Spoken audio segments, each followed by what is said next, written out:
12 members of Congress have been appointed to a new commission to lead the House's exploration of AI's transformational opportunities and potential challenges. Their mission? To create guiding principles, recommendations, and bipartisan policy proposals for the regulation of AI. One of those members joins us now to discuss the task ahead, Virginia Representative Don Beyer. Congressman Beyer, thank you so much for joining us. Eric, thank you for the invitation to talk about one of the most exciting and transformational things happening in our lives today. That is for sure. We have been bombarded with hearing about the potentials of AI, and so I'm sure that as a member of Congress, you're hearing from your constituents as well as their concerns and things that might be brought up if it is implemented fully. So how did this task force on AI all come together? Eric, for a few years, there's been an artificial intelligence caucus.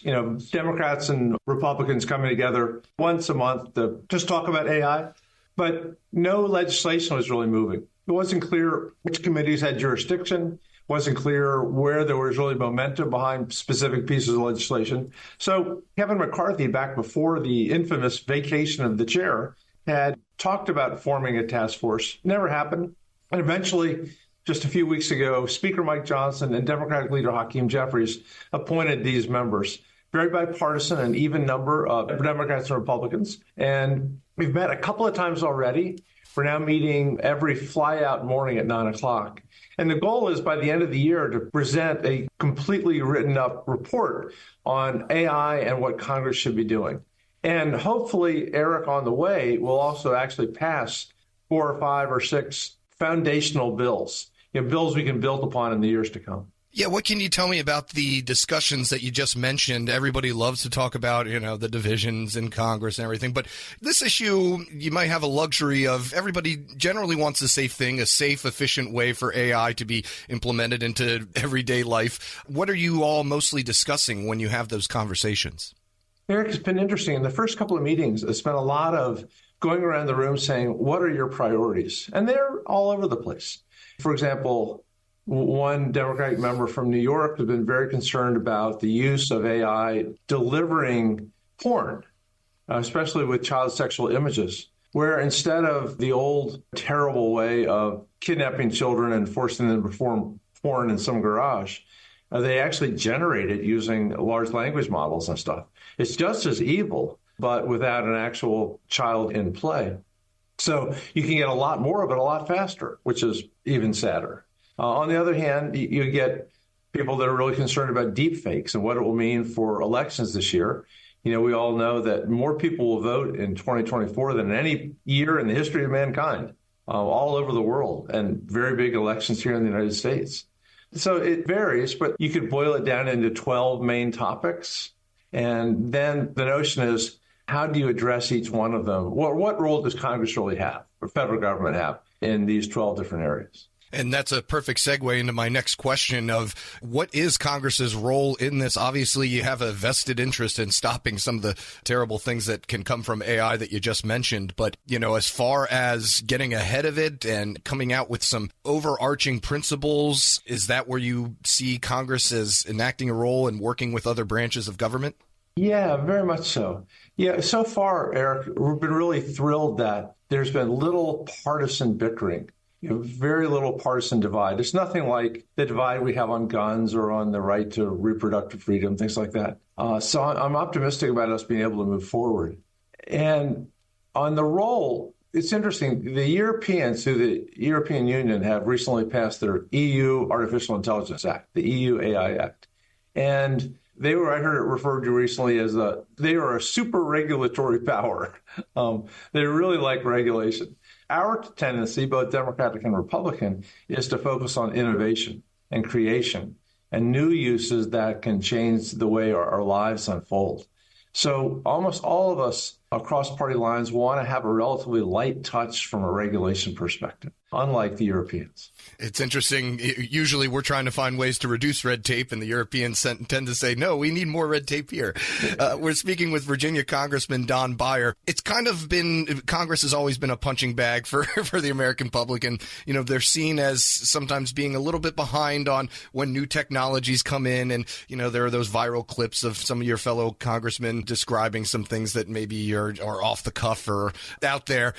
Where do you see as, this is improving Congress's understanding of AI? Because it's a new technology and not too many people actually get with the factuations of what it actually takes to create those deep fakes or actually have technology that will change Americans' lives. Well, the good part, Eric, is that while there are only a handful of actual technologists who serve in Congress, the 24 people on this task force, almost all of them are pretty sophisticated about AI across the political landscape. So I'm really encouraged by that. When Speaker Johnson and Leader Jeffries appointed them, they were looking for people who already had expressed a deep interest in artificial intelligence and done a lot of reading, a lot of visiting, a lot of experimenting. So that's a really good piece of it. And I also think while Congress always lags the American public, that's because that's the way our founding mothers and fathers set it up. It's two different entities, the House and the Senate. There's a filibuster in the Senate. You really have to spend a lot of time to get to a middle ground before something actually becomes law. And sometimes that slowness frustrates us, but it also can often be wise because we're not overreacting or doing something quickly and hastily that we later need to reverse. Let's talk about you yourself. You got appointed to this mostly because we've interviewed you before. You've taken a deep interest in AI and even have taken some classes in learning more about the technology. What can you tell me of where you stand personally in your understanding of it? I'm learning very quickly. I just came back from a 4-day AI conference with some of the smartest people I've ever met. And I had lots and lots of questions. And with every exposure, I learn a little bit more. By the way, having my coding background now, just in Python 3 and in Java, is also helping. I can't be a huge AI scientist right now. That would be, I'm years away from doing that. But I have a good inkling about how they're going about it and why, which helps. Although ultimately, here in Congress in this task force, we're not going to be writing any code. We're going to be trying to come up with the right sets of policies for things like the democratization of artificial intelligence. We don't want it just to be owned by the big four, by ChatGPT, by OpenAI and Anthropic and Microsoft and Google. We want to make sure that people like you and me also have access to it. The small businesses and medium-sized businesses do it, and researchers everywhere. So the democratization is a big piece of it. And I also think that we have to look really deeply at the potential downsides. And I'm an AI optimist. I think it's going to do much more good than harm. But as members of Congress, our job is to protect the American people. So thinking about the potential downsides is very important, too. You provided me an opening to ask about those big four and the plethora of famous technologists that we've seen making the rounds on news programs talking about it. Are you bringing in any sort of experts during these conversations with your task force, or are you just kind of reaching out on your own accord and then coming back and reporting to the task force? It's a really good question, Eric, because it's sort of in the between.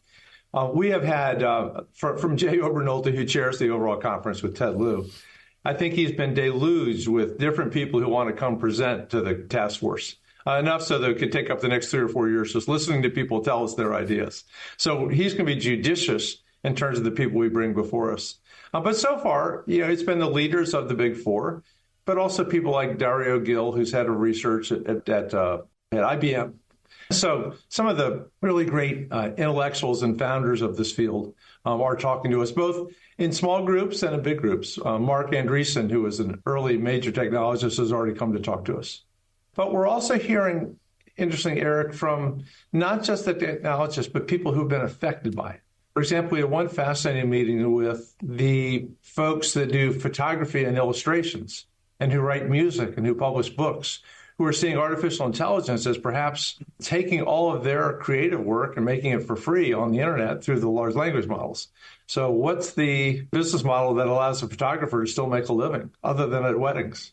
Yeah, it's something to think about. Well, all right. Well, we will definitely have to have you back on once we get that final report from you all. And I'm sure you are all working hard on it as we speak and not using any sort of AI technology to write it up, hopefully. Virginia Representative Don Beyer, thank you so much. Thanks, Eric, very much. Have a good week. Absolutely. And you can find this interview and a link to more information at federalnewsnetwork.com. Subscribe to the Federal Drive wherever you get your podcasts.